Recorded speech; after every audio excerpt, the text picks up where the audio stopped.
Do you feel the pressure to grow your business, but doing so feels a bit like drowning? Welcome to Slow Growth Business, the show for business owners and leaders to quiet the noise and lead your business to success, one day at a time, slow and steady. If you feel your business is running you and you're ready to run it, you've come to the right place. Now, here are your hosts, business coaches Jimmy DeGroat and me, Kyle Bullock. Welcome, everybody, to the Slow Growth Business Podcast. I'm Jimmy DeGroat. That's Kyle Bullock. And I want to encourage something right off the bat. Please subscribe. Most of our viewers, we get a lot of viewers, but a lot of them aren't subscribed. So when you are subscribed, you get notifications, especially if you ring that little bell. So enough of that ad, but it's important to subscribe to this. So especially if you like what we're talking about. And we have something really cool to talk about today. Yeah, all right. Something that energized me. Something that well, okay, so Kyle and I have been working with clients, and we did a little bit of a, how should I say this? We did something a little bit, I don't want to call it an aw shucks. We did a little reversal, and we kind of realized something halfway down the road that, oh crap, we should have known this right in the beginning. And the thing is, we can consult with people, we can tell them what to do, and to the extent that they do what we tell them to do when we're advising them and consulting them, it really all depends upon their big why. You know, their big gotta do it. And I asked one of our clients this week, I said, well, listen, why don't you just sell this? Just sell this and go work at a bank, or, you know, go work somewhere 9 to 5. You know, why don't you do that? And I knew why she didn't want to do that. But it was in asking that question that then she kind of gave you and I that real answer. And so Kyle, I just have to comment on that. And that moment came out of a place of deep, deep frustration. I mean, yeah. Remember, as you said that, you were goading. I think this week we've had a little like mischievous spark in us to kind of goad people. And I go to the day, you go to the other. So you goad her, and she just kind of like snapped, and she goes, "No, I wouldn't do that. And here's why." and you got her to this place of kind of enraged. Got her there. Yeah, get out of here. What are you talking about? I'll never do that. This is why. And just kind of, it fell out of her mouth. Right. Yeah. But it was the ridiculousness of why not that? Why I'm doing this? There. Now we get it. Now we're getting somewhere. I came into leadership training. And when I say that, I mean that in a scientific sense. Master's work in leadership, where we're in a research setting in a university studying leaders and the things they do and the systems they operate. So this is when I'm being trained in that kind of culture. And this is around the same time that Seth Godin's book, The Power of Why, whatever it's called, Great. And it was all about, the whole time in that zeitgeist was all about, you got to know your why. You got to know your why. Have great missions, have great vision statements. Right. Everybody has like a mission statement, vision statement. It was stale then, it was stale now, because they come up with these missions and these value statements that's just like, okay. We exist to provide customers with high quality, blah, blah, blah. And I'm boring myself just saying it. ChatGPT can do a better job of it now than we did back then. And I never liked it that much for that reason. And people would always, then after we would work with them, they'd go, okay, so then what? Now that I have a mission, so what? Mm-hmm. Mission statement, great. Okay, and in the world of slow growth business, I will say having a why is important. But one of the questions I get asked by friends who are like, well, how do you like consulting? And I say, I love what I do. And they go, well, but how do you get people to do what you ask? People don't do what you prescribe, right? It's kind of famously known. You can hire someone, give advice, and then you never take it.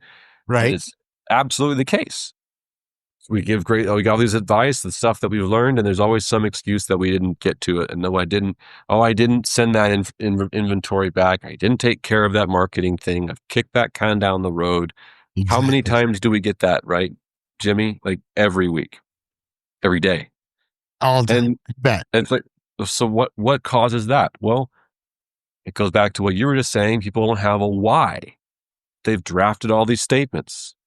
Mm-hmm. And leading all that to the story I'm about to tell you, because what you described was that when you push someone in the direction and you pushed against them, and specifically you pushed against her deep why, that she couldn't even articulate herself.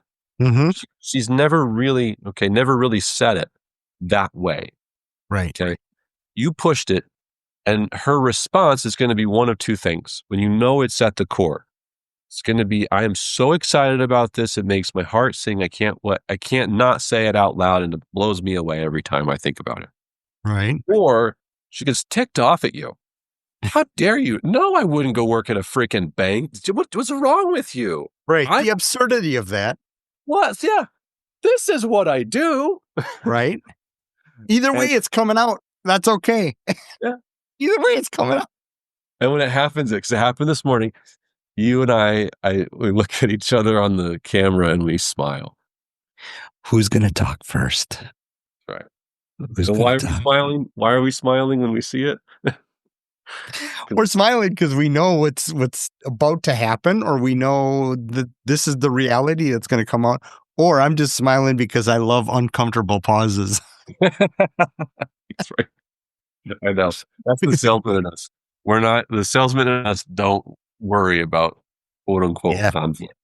Yeah. Let them be uncomfortable. So the story goes like this. A similar thing like you just did with a client.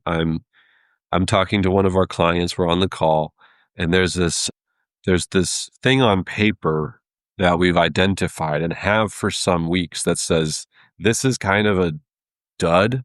It's not working on paper. You got to you got to do X, Y, and Z. Okay. Yeah. Yeah. And for weeks, nothing on X, Y, or Z has happened. And then today, still nothing on X, Y, Z has happened. I've got to bring it back up. This is still a dud. Right. It's showing up in all the paperwork.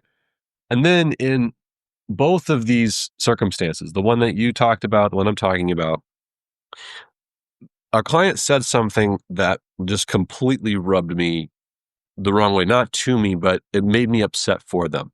Mm-hmm. They mentioned at some level that they felt either backed into a corner that they couldn't get out of, that they're the owner of the business, but they got backed into a corner, or I can't control that. That's not mine.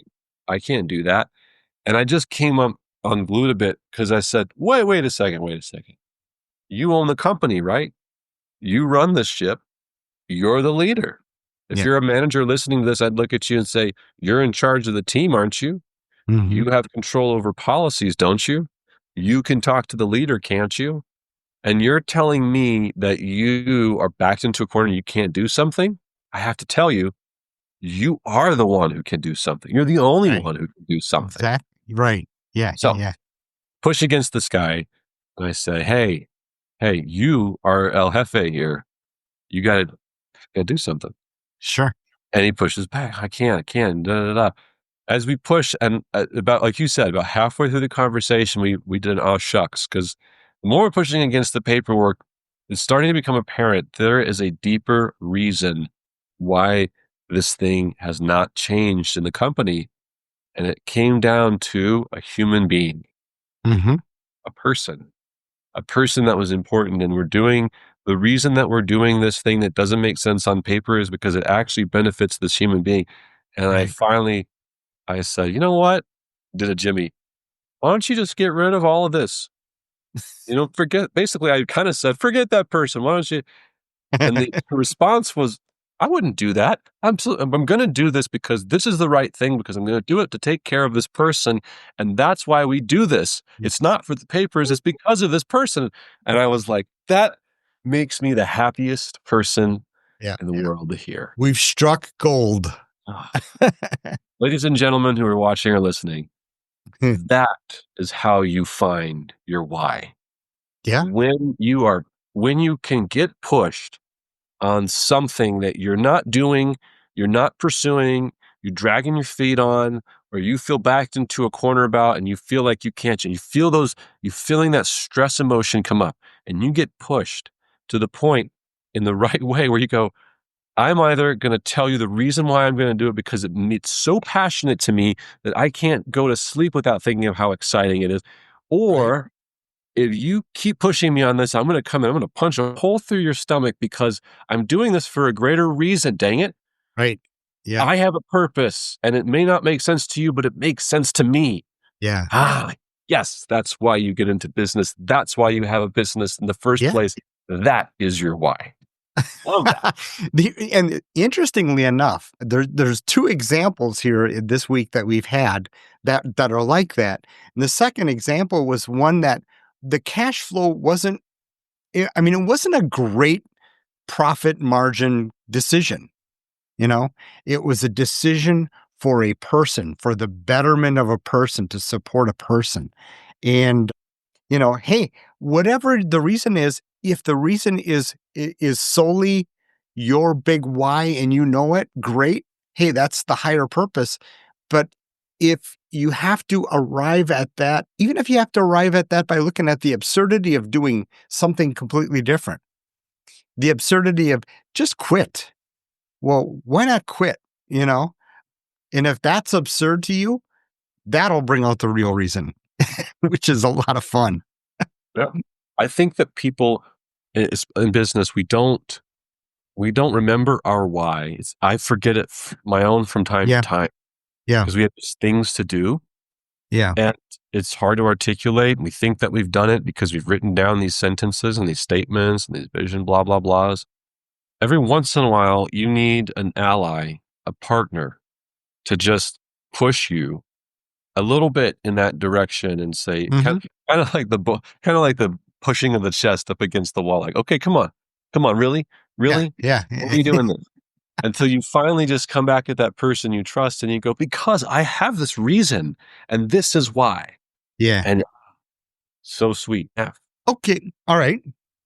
I got to build on that for a second because I want to make clear something. Because in both of these circumstances that we talked about, the person came back to us with this why, right? Mm-hmm. And we went, okay, I'm glad you said that. Man, that was it right there. That's the meat and potatoes. Now that you've said your why, that does not give you an excuse to keep doing the same thing and expect different results. Right. Exactly. Now that you have a reason to do things unconventionally or a different way than maybe a consultant outside would tell you to do it, now we're going to change our tune and say, great, then every decision we make that doesn't seem to make sense on paper, it better be for the betterment of this person or this idea that you're doing it for. Otherwise, we keep justifying our why just to use that justification as a reason for bad behavior or bad habits. And that is exactly when we feel stuck or are back against the wall, because I think I'm doing this for a greater purpose and I can't do it any other way than the way I've been doing it for this greater purpose.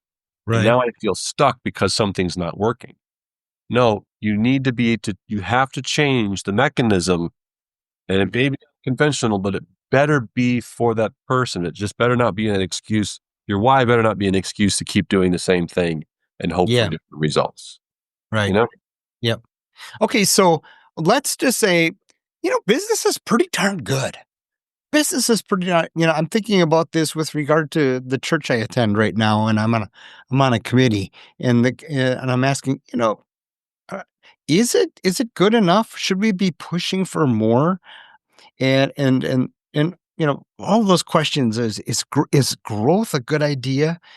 And so the scenario is this: I'm doing okay. I'm listening to this podcast right now. I'm driving down the road. Our store is hitting record numbers, great profitability. We have very low turnover. Nothing really hurts.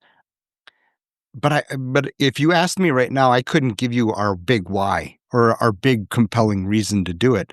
What's a good way that somebody could discover what that really is, what that is now, and maybe raise that little flame of to ignite a little bit more excitement and passion in the business?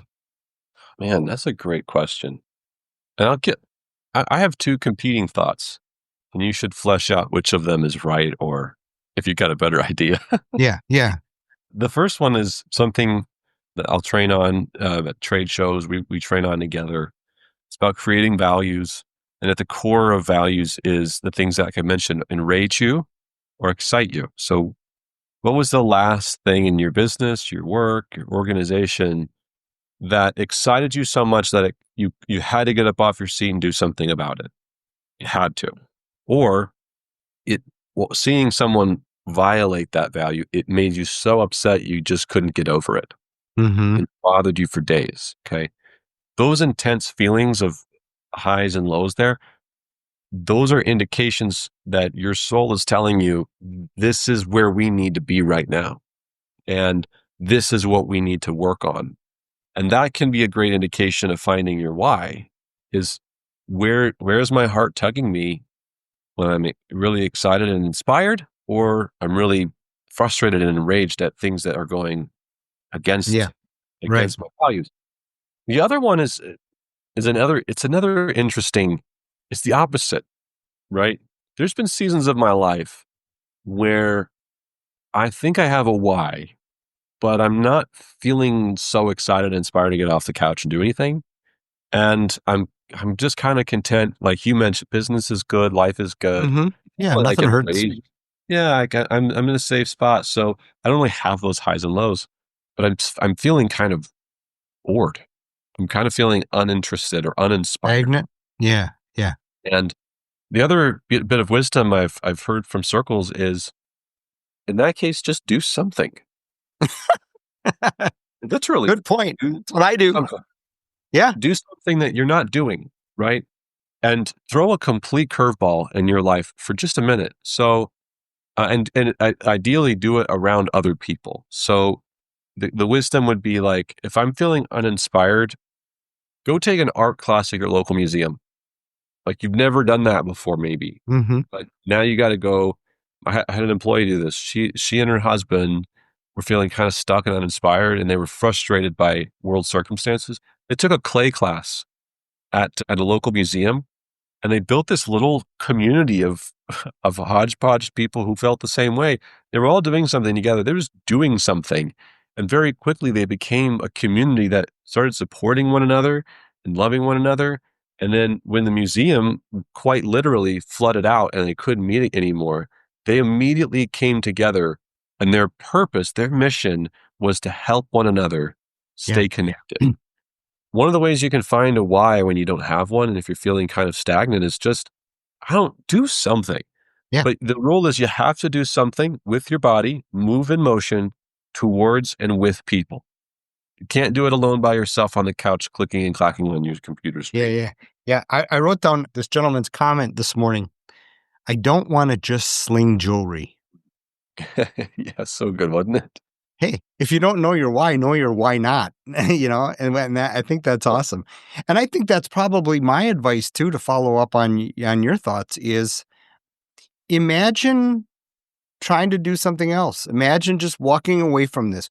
Why wouldn't you just walk away from this right now, today, and go, work at Chick-fil-A, or go start your own photography business, or whatever it is.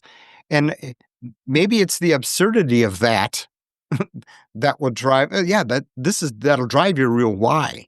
And why is that absurd? Like Kyle says, we're going to poke you and prod you until we find that.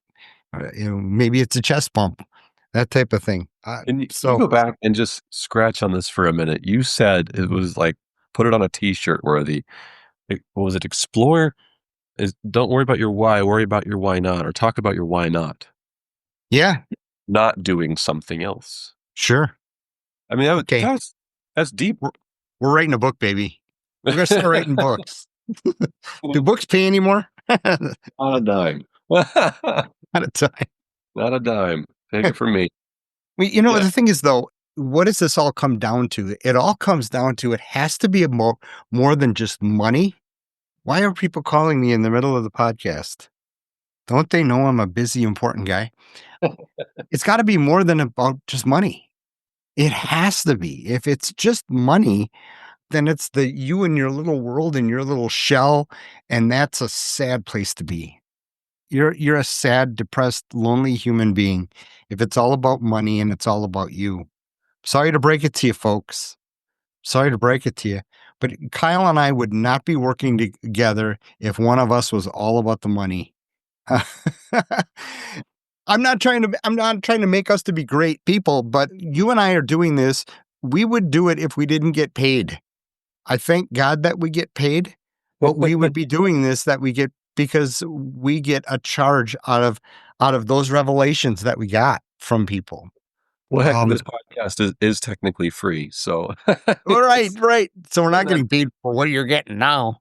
But I was thinking about if you blocked my ability to meet with clients on this, and you couldn't let me see my team in the companies, I'd be so ticked off at you. Like if you were like holding the doors and saying you can't come in here, you can't see these people anymore. I'd be like, I'd want to punch a hole through your gut and say, get out of my way.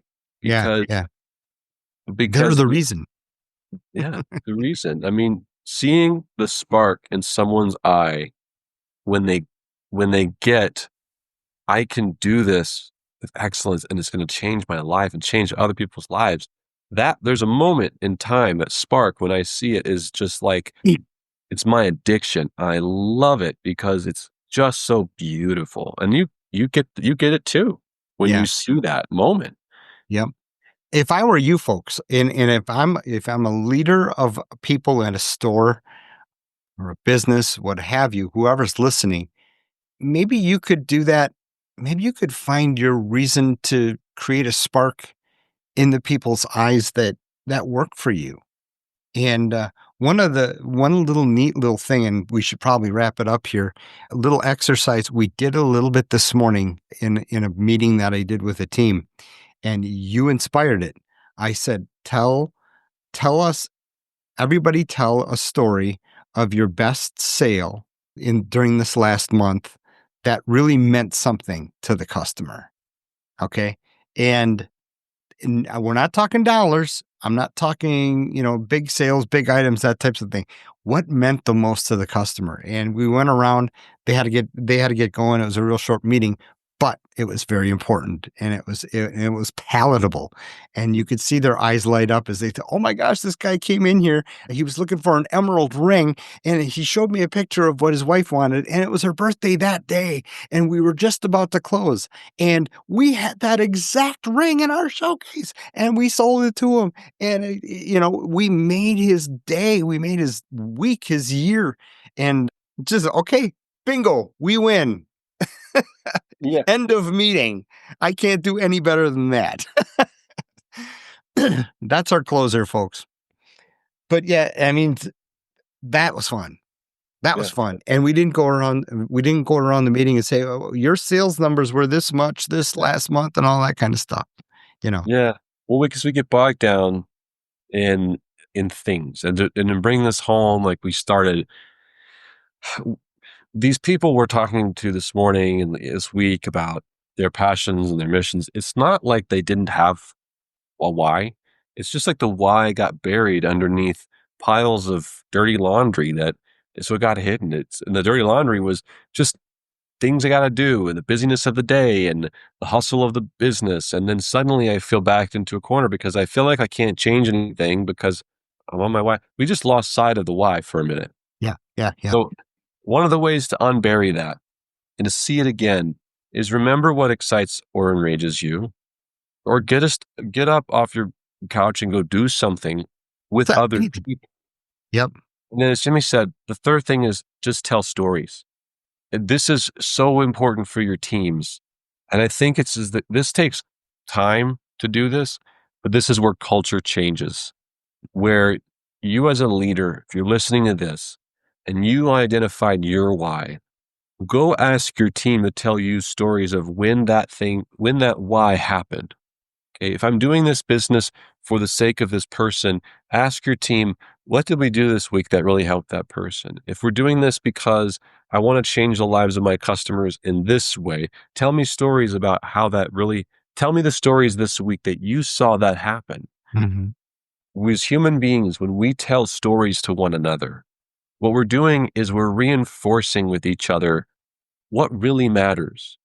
We're not talking numbers, measures, metrics, or nothing. We're talking about that is mission statement. That is the vision statements. It's in the form of storytelling. Yeah. And when we do that, we leave those meetings and we went, I did sell that emerald ring and that was so cool. How wasn't it? Right. I Yeah. want to see that again this week because next week she's going to ask me the same question and I'm going to have to give her a story and I can't wait to uncover one this week. And then when you come at me with your numbers and your data and your plans, I know all of it is in search of that greater purpose because I got to tell the story about how those numbers changed that life. Yeah. You know? My gosh. And folks, we live for this. If you can't tell, we live for this. It jazzes me up so much. I'm going to be so hyper tonight. My family is going to be like, would you please go take a lap? You're driving us crazy. Yeah. Go swim. Go swim some laps. But folks, we love this so much. We would love to help you in your company. If you want to discover more about your vision, your mission, and how your business, one of our dear friends and help to train retail, Dr. Andy Wood, has put it our mission like this: at Train Retail, we help you develop and train your people and your profit for a greater purpose. Yep. We develop your people and your profit for a greater purpose. And if that excites you and you want to discover that more in your business, give us a holler. Yep.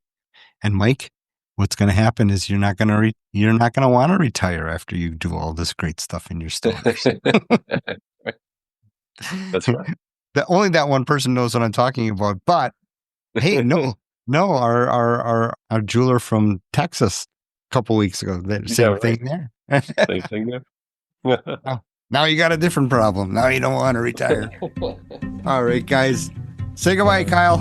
Bye, everybody. Goodbye, everybody. See you later. We hope you leave this episode a little better than when you first began. If you'd like more resources to grow your business slow, steady, and consistently, check out our on-demand video catalog at trainretail.com. Or if you have a question or frustration we can help address in your business, write to us about it. We love to help solve big, ugly problems. So hit us up at kyle@trainretail.com or jimmy@trainretail.com. Good luck out there, and we will see you next time.